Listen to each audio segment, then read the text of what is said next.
Chào mừng các bạn đã quay trở lại với Mọt Game. Hôm nay Mọt sẽ mang đến cho các bạn một tựa game rất thú vị, đó chính là Spec Ops The Line. Thoạt nhìn thì game cũng có vẻ rất bình thường, đó là game hành động bắn súng góc nhìn thứ ba, chỉ việc chạy, núp và bắn. Ba chàng đặc nhiệm Mỹ siêu đẳng, bắn giết tất cả những kẻ nào dám cản đường và đập tan cái ác. Nhưng ẩn sâu bên trong đó là một câu chuyện đầy tang thương, chết chóc của chiến tranh đang chờ đợi các bạn khám phá đấy. Có một câu hỏi Mọt dành cho các bạn, đó là đã bao giờ bạn tự hỏi lý do vì sao mình muốn chơi video game? Có thể sẽ có một số người bảo rằng là để giải trí sau những giờ học hành và làm việc vất vả.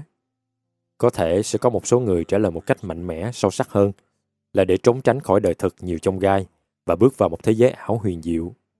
Cũng có thể sẽ có người trả lời rằng để thi thố tài năng. Dẫu sao, đó cũng là vai trò của video game nói chung, một phương tiện giải trí. Tuy nhiên, câu hỏi này lại muốn đi theo một hướng sâu hơn, theo nghĩa video game cho bạn cảm giác gì mà bạn bị thôi thúc và đầu tư thời gian lẫn công sức nhiều đến như vậy? Phải chăng là do cảm giác được trở thành một anh hùng bá đạo cứu giúp thế giới, diệt trừ cái ác, điều mà đời sống hàng ngày bạn không thể nào làm được, vì bạn không thể cầm một thanh kiếm hay vác súng tung hoành khắp chốn bất chấp luật lệ?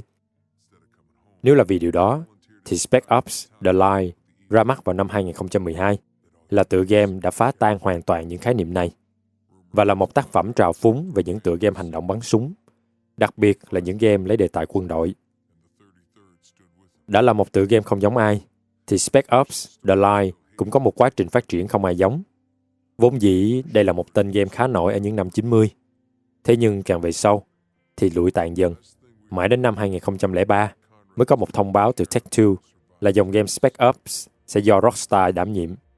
Nhưng rồi mọi thứ đã bị hủy bỏ vào năm 2004 và Take-Two vẫn giữ bản quyền của dòng game Spec Ops. Năm 2006, nhà phát triển Yager đã trình lên ý tưởng về một game góc nhìn thứ ba với cơ chế cover-based cho công ty 2K dưới quyền Take-Two. 2K đã đưa cho Yager một điều kiện làm việc không thể tuyệt vời hơn với tựa game mới của mình. Chỉ cần nó mang cái tên Spec Ops và mang đề tài quân đội, các anh sẽ có quyền tự do tuyệt đối, muốn làm gì cũng được. Yager ngay lập tức nắm cơ hội và phát triển Spec Ops The Line hoàn toàn theo ý mình bắt đầu từ năm 2007. Với tất cả những ý tưởng lấy từ Heart of Darkness, Generation Q và Jacob's Ladder, vốn là các tác phẩm mang nặng tính tâm lý. Sau 5 năm phát triển, năm 2012, Spec Ops The Line ra đời. Dẫu rằng Yager muốn đây là một tựa game nặng về cốt truyện, nhưng về mặt marketing của Spec Ops The Line thì mọi thứ lại không hề như vậy. Khi mọi thứ được đưa ra từ trailer cho đến bản chơi thử đều không hoàn toàn có gì nổi bật khi tỏ ra là một game khóa thị trường, ảnh hưởng đến doanh số bán ban đầu khá nhiều. Ngẫm lại thì cũng không biết rằng đây có phải là ý định ban đầu của họ để tạo một cú lừa ngoạn mục hay không. Vì sự thật là Spec Ops The Line đã làm điều đó một cách vô cùng tinh tế để trở thành một tựa game mang tính ngọc trong đá. Spec Ops The Line đúng nghĩa là một game tốt gỗ hơn tốt nước sơn, vì khi chỉ vừa mới nhìn qua hay chơi qua ở thời gian đầu, bạn sẽ nhận thấy rằng mọi thứ rất đơn giản. Nó được vào đề ngay lập tự. Mới bắt đầu vào game đã là một cảnh bắn turret trên trực thăng với yếu tố hành động hỗn loạn, vốn dĩ là một trò khá tầm thường để ép người chơi phải cảm thấy hưng phấn ngay lập tức. Để rồi sau đó, nhịp game bắt đầu chậm lại, giới thiệu cơ chế gameplay, mà theo đánh giá toàn cảnh là một game bắn súng góc nhìn thứ ba, đề tài quân đội rất bình thường, với cơ chế nắp, bắn và điều khiển đồng đội cũng không có gì thật sự mang tính cách mạng, nếu không muốn nói là nhàm chán. Kèm theo đó là một câu chuyện cũng bình thường. Đội Delta với đại úy Walker và hai đồng đội Adam, Lugo tiến vào Dubai để giải cứu quân đoàn số 33 sau khi nhận tin radio đến từ đại tá Conrad, một người có ơn với Walker và là một sĩ quan ưu tú. Họ sẽ phải chiến đấu với những tên phiến quân và làm anh hùng giải cứu tất cả. Tất cả những điều bình thường đó rồi sẽ dần chuyển sang một hướng mà rồi sẽ khiến cho bạn phải tập trung vào nó nhiều hơn là chính gameplay của game. Sau khi chiến đấu với những binh lính địa phương như bao tựa game khác, kiểu lính Mỹ chống cả thế giới, Walker phát hiện ra rằng người của CIA đang bị giết hại bởi chính những binh lính quân đoàn 33 đang bị kẹt lại. Tất cả bỗng dưng thay đổi, trở thành lính Mỹ đấu với lính Mỹ. Đúng chất quân mình bắn quân ta. trong khi Walker ban đầu đến là để giải cứu cho họ. Có rất nhiều bằng chứng trong những đoạn băng ghi âm hay thư từ trong game cho người chơi nhặt để chúng ta có thể thấy rằng quân đoàn số 33 đã trở mặt, thậm chí là một vụ nội chiến giữa hai phe được gọi là The Exiles, nhóm nổi loạn, và The Dam, nhóm trung thành với Conrad để nắm quyền kiểm soát Dubai. Tuy nhiên, Walker cùng đồng đội vẫn quyết tìm cho ra Conrad, còn người chơi thì càng lúc càng lún sâu vào cái bẫy mà Jaeger đã giăng ra, hay nói đúng hơn là càng ngày càng lún sâu vào tội lỗi. Đến đây thì chúng ta sẽ gặp cảnh tượng gây tranh cãi nhất của cả game, là những yếu tố bạo lực mà Jaeger nói rằng phải gây cảm giác khó chịu mà không sến. Đội Delta tìm ra căn cứ của một nhóm lớn quân đoàn 33 với rất nhiều dấu hiệu nhiệt. Cho rằng mình có thể bị áp đảo số lượng, Walker đã ra lệnh cho sử dụng bom phosphor trắng để quét sạch cả căn cứ kia. Tất cả chỉ để phát hiện ra rằng đó không hề là một căn cứ quân sự, mà là một nơi quân đoàn 33 đang bảo vệ những người dân đang bị mắc kẹt lại. What? Oh no.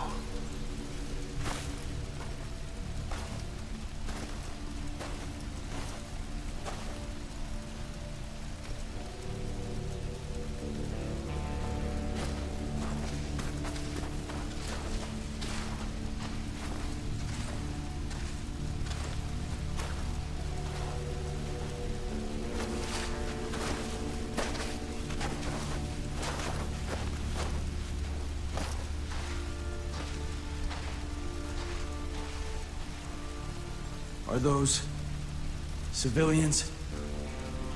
Where'd they come from? There's no camp here. They took them from the nest. Hình ảnh đáng sợ và thương tâm nhất và cực kỳ nổi tiếng của Spec Ops The Line chính là một người mẹ đang ôm con của mình, che chở cho cô bé, nhưng cả hai đều không thể thoát khỏi đòn đánh trời giáng ấy. Nói cách khác, Walker đã ra lệnh giết rất nhiều người vô tội, một tội ác chiến tranh khủng khiếp. Điều này đã bắt đầu gây ra những sự tranh cãi khủng khiếp giữa Adam và Lugo với Walker. Nhưng Walker đã quyết định rằng Conrad đã đánh lừa tất cả, đã ép họ phải hành động như vậy. Và Walker sẽ giết Conrad để trả thù cho những người này, cũng như để rửa tội cho chính bản thân họ. Đến lúc này, cách tiếp cận gameplay của bạn sẽ hoàn toàn thay đổi, vì chính tâm lý của bạn cũng bị thay đổi. Sự nhàm chán sẽ không còn là thứ quan trọng nữa, mà là bạn sẽ cảm thấy mình phải chơi tiếp, phải bắn giết cùng Walker để có thể chứng minh rằng mình đúng. Dần dần, càng nhiều thứ lộ ra thêm về sự tình của quân đoàn 33. Quân đoàn số 33 đã đến Dubai để giúp di tản dân cư. Dẫu có lệnh rút quân, nhưng Conrad vẫn chống lệnh và ở lại. Nhưng cơn bão cát đã khiến họ bị kẹt ở Dubai. Họ đã từng cố thoát ra, nhưng bất thành, và đã có hơn 1.000 người chết. Từ đó sinh ra hai phe phái kể trên, là The Dam và The Exiles. Với The Exiles bị xử tử đồng loạt sau khi nổi loạn thất bại, và Conrad tiếp tục thiết quân luật để có thể giữ cho những người dân lẫn quân lính bị kẹt lại có trật tự hơn. Nhưng lại có một nhóm phiến quân nổi loạn khác, và họ được dẫn đầu bởi nhóm quân CIA. Đó là lý do vì sao ở đầu game chúng ta thấy một đặc vụ CIA bị bắt giữ. Tức là quân đoàn 33 gần như không làm gì sai hết. Họ chỉ làm điều cần thiết mà thôi. Họ lại còn chịu đựng rất nhiều tổn thất lẫn bị đâm sau lưng là khác. Ngoài ra, họ còn tương tác và gặp được cả Radio Man, một tên cựu nhà báo đã xem như bị chạm mạch vì bị hội chứng rối loạn hậu chấn thương tâm lý ở Dubai, và vốn dĩ là thân cận của Conrad, lại càng khiến cho Walker càng tin thêm rằng Conrad đã trở mặt, đã tàn ác hơn. Sau bao nhiêu bắn giết, tàn phá cả nguồn nước, tài nguyên và nhân sự, lẫn sự hy sinh của hai người đồng đội Adam và Lugo, cuối cùng, Walker đã đến được nơi trú ẩn của đại tá Conrad, chỉ để phát hiện ra rằng Conrad giờ đây chỉ là một bộ xương khô, mặc quân phục gọn gàng và tự kết liễu đời mình từ lâu. Đoạn hội thoại với một Conrad diễn ra trong một đoạn cắt cảnh mà nên được đánh giá không phải là một phát súng kết liễu, mà là một kiểu bắn từ từ vào từng phần trên cơ thể để tra tấn về mặt tinh thần lẫn thể xác của người chơi. Tất cả những giọng nói trên radio của Conrad khích tướng Walker, tất cả đều là do Walker tự nghĩ ra hết. Nói đúng hơn, chính chúng ta cùng Walker đã làm tất cả. Không có lỗi dai khác hết. Một cú lật ngược được bày ra vô cùng tuyệt vời. Chào mừng đến với Dubai. Trong tập truyện Nơi tận cùng thế giới của loạt sách The Witcher, Geralt Surivia có từng nói rằng con người vẫn thường thích tự chế ra lũ quái vật, và những thứ ghê gớm khác, để họ tự cảm thấy bản thân mình bớt giống quái vật hơn. Dẫu họ có say và lừa dối hay đánh đập vợ mình, giết thú săn được bằng một cây rìu, nhưng họ vẫn cảm thấy một bóng ma xuất hiện ban chiều lại kinh tởm hơn nhiều. Họ sẽ thấy thoải mái về bản thân và dễ sống hơn. Đó chính xác là điều Walker đã làm. Tâm lý của Walker đã bị chấn động mạnh. Anh không thể nào chấp nhận sự thật mình vừa giết quá nhiều người. Anh đã tìm một thứ để đổ lỗi, và đó chính là Conrad, để anh cảm thấy mình nhẹ nhõm hơn. Đây chính là lý do mà việc gameplay chỉ một chiều lại trở thành một công cụ thúc đẩy, cũng như một sự ẩn dụ cực kỳ đặc biệt. Để phân tích cho sâu thì thật ra Spec Ops The Line có một cơ chế game tuy cơ bản nhưng lại được mài dũa rất tốt với cơ chế nắp bắn, buộc phải có sự di chuyển linh hoạt để tránh chỗ nắp bị phá vỡ. Khả năng bắn tù mù khá chuẩn xác ở cự ly gần để tránh những tên địch cận chiến quấy nhiễu. AI của đồng đội cũng làm việc rất tốt và chuẩn xác để cho thấy rằng đây là một đội quân tinh nhuệ và có tính chiến thuật cao.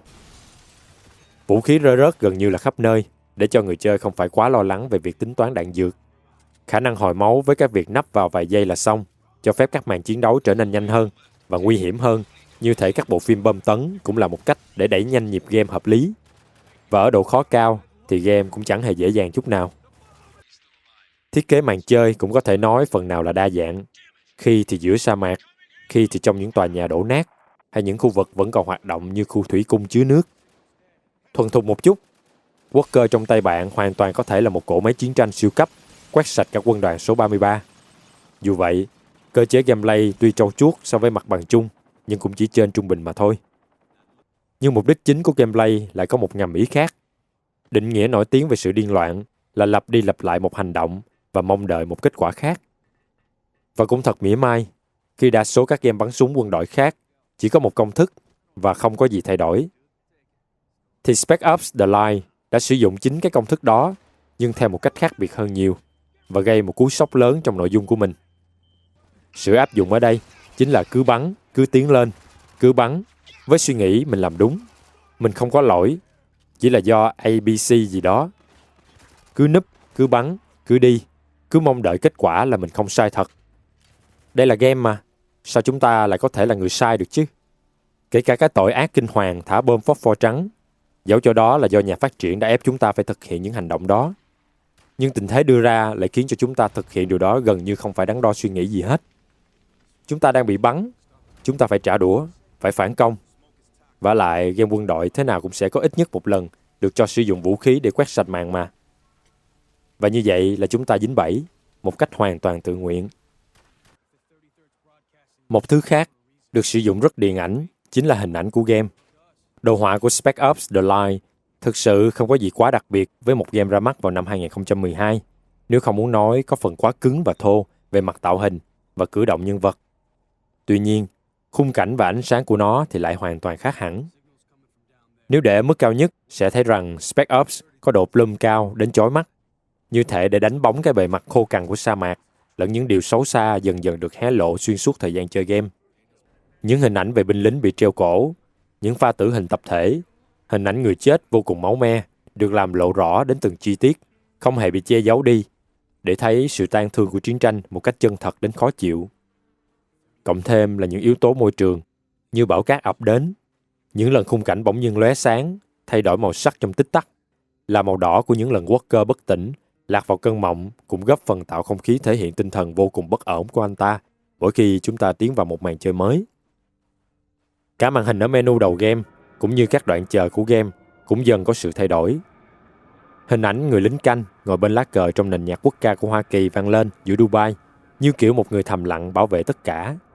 Nhưng để ý kỹ, sẽ thấy đó là một lá cờ bị lật ngược, mà theo quân đội Mỹ, hành động treo cờ ngược này là báo hiệu mọi thứ đang ở tình thế vô cùng nguy cấp. Còn nền nhạc quốc ca thì lại là phiên bản do huyền thoại Jimi Hendrix biểu diễn ở Woodstock, vốn dĩ để chỉ trích chính nước Mỹ về chiến tranh, khi Hendrix đã dùng tiếng guitar điện để tạo ra những âm thanh như bom nổ và những tiếng than oán. Đây chính là những ngụ ý mà game đưa ra để cảnh báo người chơi, đặc biệt là chính những người Mỹ. Rồi menu sẽ dần dần biến chất, khi lá cờ ngày càng rách rưới hơn và âm nhạc giờ đây cũng u ám hơn. Dubai từ trong ánh nắng gay gắt cũng dần đổi hình ảnh và cháy rụi. Người lính rồi cũng sẽ chỉ còn là một cái xác bị quạ rỉa thịt. Còn ở màn hình chờ trong game, rất nhiều những câu từ mang tính chất vấn, như bạn đã cảm thấy như một anh hùng chưa? Hoặc những câu tự nhủ như ta vẫn là người tốt sẽ bắt đầu hiện ra nhiều hơn. Và tất cả như thể là một cách cổ vũ tinh thần người chơi, để rồi sau đó mới nhận ra được sự mỉa mai ở trong đó. Xuyên suốt game cũng có những trường đoạn theo kiểu lựa chọn hướng phát triển, như cứu một người lính bị bắt giữ hay không, chơi ẩn nấp lén lút, hay là xả đạn liên hồi cho đã tay, bắn vào ai và tha ai, vân vân. Một cách sử dụng ảo giác của tự do ý chí khi cho bạn lựa chọn theo kiểu chẳng đưa ra kết quả gì khác biệt. Một cách như để nói rằng dù bạn có làm gì trong hoàn cảnh trên, bạn vẫn sai. Sâu xa hơn, mục đích chính của game lại còn như thể muốn nói rằng những kẻ chỉ ngồi sau màn hình và bàn phím hoặc tay cầm rằng nếu như chúng ta cứ ham bắn giết như vậy, có tính toán chiến thuật tinh vi sâu sắc cỡ nào, thì đây mới là những sự thật chiến tranh mà Jaeger bắt game thủ phải chứng kiến tận mắt, chứ không phải cảm giác chiến thắng vinh quang gì hết. Suy cho cùng, sự thật vẫn là như vậy. Walker là một tên hoang tưởng, một tên tội phạm chiến tranh, dẫu cho đó không hẳn là do hắn lựa chọn để trở thành. Nhưng người chơi vẫn cứ tiếp tay cho hắn. Phũ phàng hơn, thật ra ngay từ đầu, Walker đã được lệnh rút lui, nhưng anh đã chống đối mệnh lệnh trên và dắt đồng đội mình vào chỗ chết. Như trong chính câu nói của Conrad ở cuối game, anh lựa chọn đi đến đây để trở thành một thứ mà anh vốn không phải, một anh hùng. Chẳng phải đó cũng chính là điều mà game thủ đã vào game để mong đợi mình trở thành hay sao? Đã vậy, như thể đổ thêm dầu vào lửa, có một màn hình chờ nói rằng quân đội Mỹ không chấp nhận hành động bắn vào dân thường không vũ trang. Nhưng đây chẳng là thật. Sao bạn phải quan tâm? Hay bắn giết để giải trí thì chẳng có hại gì hết. Một pha phá vỡ bức tường thứ tư để chỉ trích chính người chơi khi họ cứ tiếp tục bắn giết trong những tựa game cho phép họ làm như vậy. Những điều này rõ ràng là một cái tát quá nặng nề vào niềm tin của đa phần game thủ khi đóng vai nhân vật chính nghĩa, nhưng chỉ để nhận ra rằng mình là một kẻ ác quá kinh khủng. Chỉ vì bạn nghĩ rằng đây chỉ là game mà thôi, để tự biện hộ cho hành động của mình. Spec Ops The Line rồi sẽ có đến 4 kết thúc cho bạn lựa chọn. Walker tự kết liễu đời mình để kết liễu các Conrad, hay Walker sẽ vượt qua được cái bóng của Conrad trong đầu mà sống tiếp. Nhưng từ đó lại cho ra thêm 3 kết quả, là Walker sẽ bắn chết toàn bộ những người lính đến giải cứu mình, hoặc bị họ bắn chết, hoặc chỉ đơn giản là trở về nhưng mang trong mình toàn bộ những vết sẹo thể chất lẫn tâm lý về những gì mình đã làm. Như game đã nói, là trải qua cả một địa ngục trần gian. Dù cho kết thúc có là thế nào, vẫn ẩn đâu trong đó là một hình phạt dành cho Walker và người chơi. Là một cảm xúc khó chịu đọng lại trong chính những người đã điều khiển anh trong khoảng thời gian vừa qua, với đôi tay đã nhúng chàm. Chắc chắn một điều rằng, dù muốn hay không, kể từ khi bạn bắt đầu bấm vào New Game của Spec Ops The Line, bạn đã không còn có thể nào thoát ra được khỏi Dubai nữa. Kể cả ở thế giới nào, đời thực hay game, không phải lúc nào bạn cũng là anh hùng. Bạn lúc nào cũng đúng và bạn không có lỗi. Bạn có nhiều lựa chọn để đối mặt với việc đó. Dẫu cho đó có là chấp nhận và tha thứ bản thân, hay vẫn giữ tinh thần rằng bạn đúng chứ không sai. Và chúng chỉ cách nhau một The Line, một lành răng rất mỏng manh. Suy cho cùng, thế giới nào cũng là một nơi điên loạn, và chúng ta chỉ là phải chọn cách điên thế nào cho phù hợp với bản thân để sống mà thôi. Cảm ơn các bạn đã theo dõi video ngày hôm nay. Nếu thích video thì các bạn hãy nhớ like và share để ủng hộ cho Mọt Game nhé. Xin chào và hẹn gặp lại các bạn trong các video tiếp theo.